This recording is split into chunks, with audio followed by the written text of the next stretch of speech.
La acción humana. Tratado de Economía. Por Ludwig von Mises. 210. Sexta parte. El mercado intervenido. Capítulo 27. El gobierno y el mercado. 6. La intervención directa del gobierno en el consumo.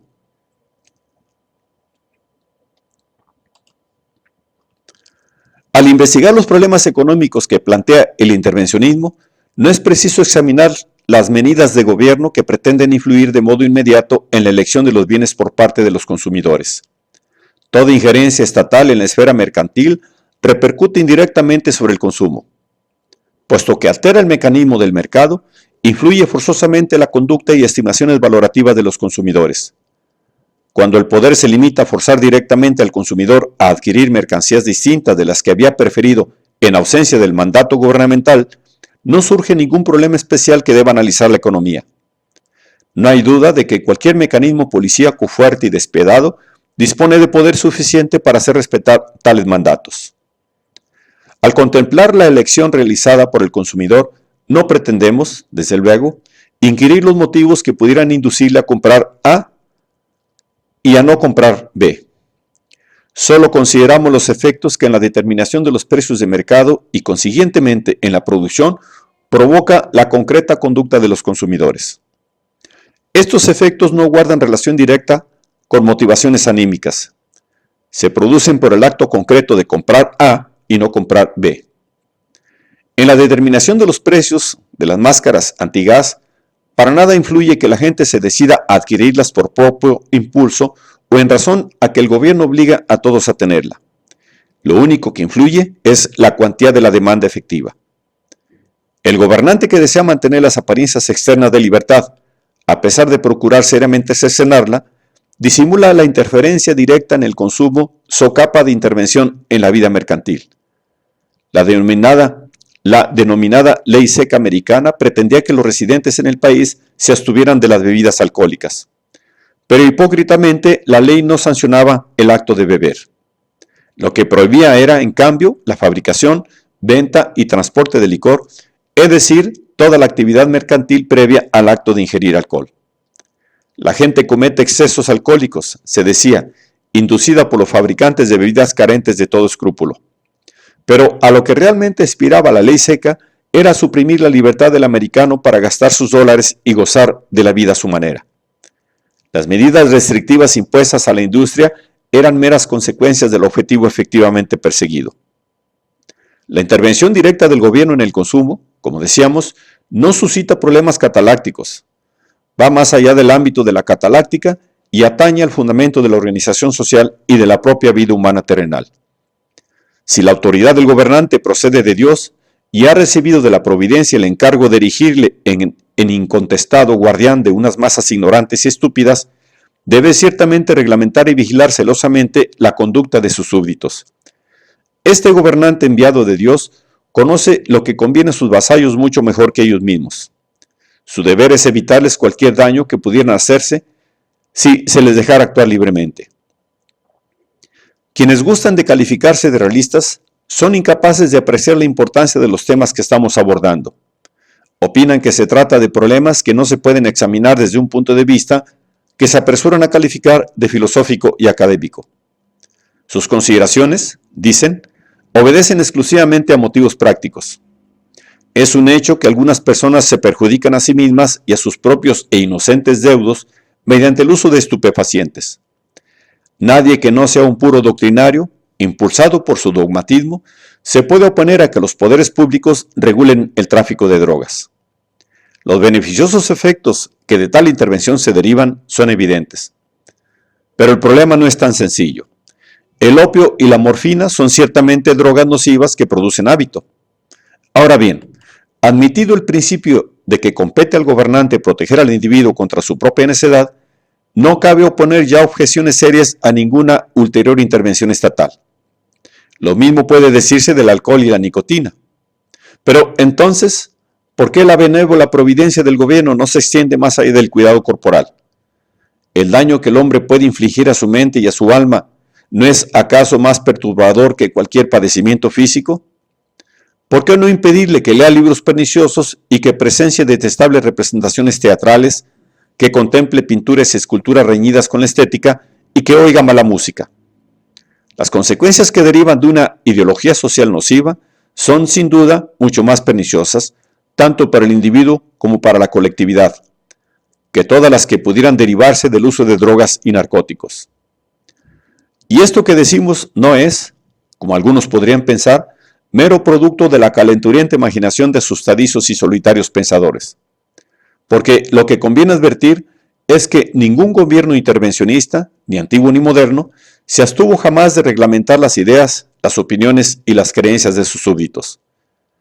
Tan pronto como se cercena la libertad de cada uno para decidir aquello que personalmente prefiera consumir, todas las demás libertades quedan igualmente suprimidas.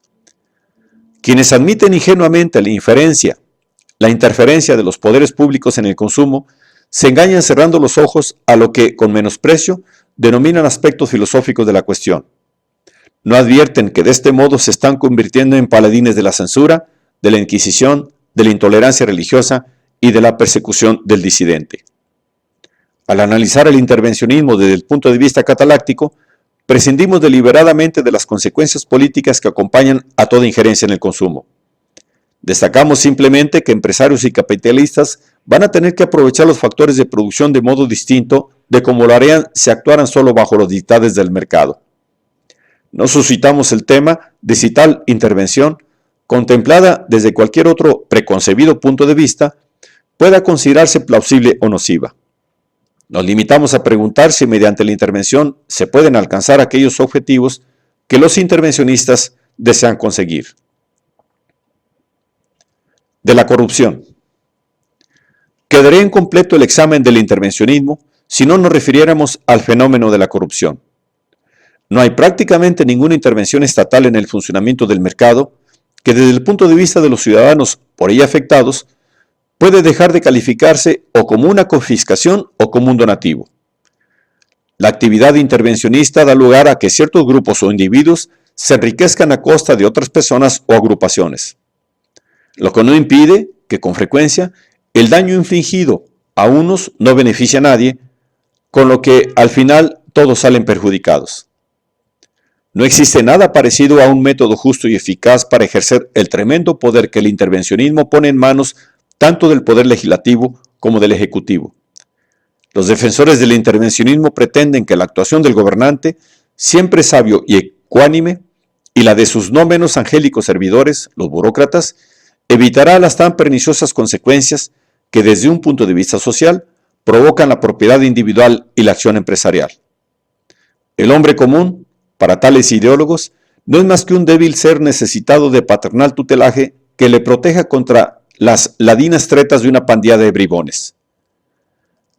Los partidarios del estatismo hacen escarnio de todo lo que los conceptos de ley y legalidad hasta hace poco significaron en aras de una más noble y elevada noción de la justicia. Los actos de los administradores públicos están siempre autorizados. Esa justicia sui generis, que hoy por doquier se invoca precisamente, les faculta para sancionar a quienes ellos entiendan haberse egoístamente apropiado de lo que pertenecía a otros. Los conceptos de egoísmo y altruismo, tal como los intervencionistas los manejan, resultan vanos y contradictorios. El hombre, al actuar, como más de una vez se ha destacado, aspira invariablemente a provocar una situación que él aprecia en más de la que piensa habría prevalecido en ausencia de su actuación. Toda actividad humana, en ese sentido, viene siempre dictada por el egoísmo. Quien entrega dinero para alimentar niños hambrientos, lo hace o bien porque piensa que su acción será premiada en la otra vida, o bien porque disfruta más remediando la necesidad infantil que con cualquier otra satisfacción que la suma en cuestión pudiera proporcionarle. El político, por su lado, también es siempre egoísta. Tanto cuando, para alcanzar el poder, hace suya las doctrinas más populares, como cuando se mantiene fiel a sus propias convicciones, despreciando las ventajas y beneficios que conseguiría si traicionara tal ideario. La mentalidad anticapitalista, que considera la igualdad de ingresos y patrimonios como lo único natural y justo, que califica de explotador a quien quiera tenga riquezas superiores a las del hombre medio y que recusa la actividad empresarial por estimarla perjudicial al bien común, utiliza los términos egoísta y altruista de acuerdo con lo que tal ideario le sugiere. El burócrata, en su fuero interno, estima torpe y deshonesto el mundo de los negocios, el depender de los consumidores, cortejar a la clientela, obtener beneficios solo cuando se ha conseguido atender a las masas compradoras mejor que la competencia. Para él, solo son espíritus nobles y elevados quienes aparecen en la nómina del gobierno.